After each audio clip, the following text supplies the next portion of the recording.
Well, it looks like Joe Biden isn't planning on going anywhere anytime soon. Have you all noticed that Trump hasn't been actively campaigning for the past 5 days? I mean, it's totally out of character for him to take a break from the spotlight. But here's the kicker. The media seems to be doing his job for him. They've been on a relentless mission to get Biden to step down, practically shouting it from the rooftops. After what felt like a never-ending barrage of calls for his resignation, Biden finally decided to address the elephant in the room.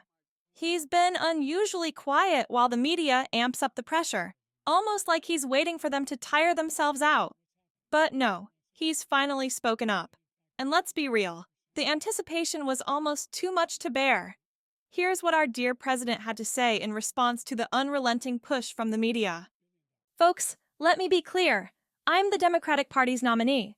No one is pushing me out. I'm not leaving. I'm in this race to the end, and we are going to win this election. If that's all you need to hear, pitch in a few bucks to help Kamala and me defeat Donald Trump in November. So, it looks like they're really banking on his comeback rally, which conveniently took place the day after his train wreck of a debate performance. Nothing like trying to bounce back from a disaster with a big show, right? And, of course, he had a lot to say at this rally. It's almost like they're hoping we'll all just forget about that debate. Here's what he had to say during his big return to the spotlight. How to get things done. I know, like millions of Americans know, when you get knocked down, you get back up. So, it seems the Democrats are all in on this comeback Grandpa Joe narrative. They're really trying to paint a picture of Old Yeller Joe making a triumphant return. It's almost endearing, if not slightly hilarious, how they're spinning this whole thing. They must think we're all just dying to see him bounce back like some kind of political superhero. But hey, whatever keeps the narrative going, right?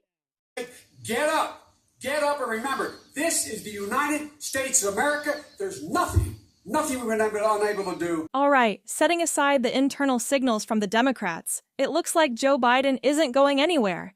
If that's truly the case, let's dive into the current polling data because, wow, there's a ton of it pouring in every day. The sheer volume of numbers is giving us a pretty clear picture of the direction we're heading. It seems that Joe Biden is firmly staying in the race. Apparently, the Democrats have a lot of faith in his capabilities. Speaking of which, we all got to see Biden's abilities tested the other day during that memorable debate performance. And now, we get to see the aftermath. Trust me when I say it's been a wild 24 hours in terms of polling data. We've had 5 major polls drop, giving us a comprehensive look at what's happening. We've got numbers coming in from all directions, and it's almost dizzying to keep track of it all. Every poll paints a slightly different picture, but the overall trend is becoming clear. These results are a testament to the impact of that debate, for better or worse. It's fascinating to see how public opinion shifts with each new piece of data. Well, it's safe to say we've arrived at a rather interesting conclusion here. The combination of Trump's legal entanglements and Biden's occasional memory lapses has really turned things on their head. I mean, this is uncharted territory we're navigating. It's almost surreal, isn't it? I'm used to being in that familiar spot where all the pollsters are confidently predicting Trump's downfall, like down 15 points, no chance in hell. But then, as we get closer to the big day, the gap mysteriously starts to close. You know, I've always found myself cheering for the underdog in these political dramas. It's like that classic David versus Goliath scenario where you're rooting for the man to take down the machine. But now it feels like the narrative has done a complete 180. Biden's metaphorically fallen asleep at the wheel, and lo and behold, Trump's suddenly behind it, steering this wild ride. It's really a case of total control, isn't it? The dynamics have shifted, and we're all left trying to make sense of it. I mean, what do we even do with this newfound twist in the plot? It's like watching a political thriller unfold in real time, with each twist and turn making us question everything we thought we knew. In the end, it's a reminder that politics is full of surprises. Just when you think you've got it all figured out, the script gets rewritten. So, here we are, witnessing history in the making, where the unexpected becomes the new normal. The president, and I know you'll remember this, back in 2020, referred to himself as a transition candidate. He also said back then that he would be a bridge to the next generation of Democratic leaders. Does he still believe that? Yes, I mean, I think his statement stands. I mean, one of the reasons why he picked the vice president, President Kamala Harris, is because she is indeed the future of the party. I mean, seriously, what's the grand plan here? How does swapping out incompetent Joe for the most unpopular vice president in American history, an utter disaster of incompetence, make any sense? It's like watching a high-stakes game where every move seems destined for failure. It's shaping up to be a lose-lose situation for the Democrats, no matter which way they turn. I'm scratching my head trying to figure out their strategy.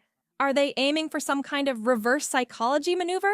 Because if so, it's not exactly winning hearts and minds. It's more like a playbook straight out of a comedy of errors.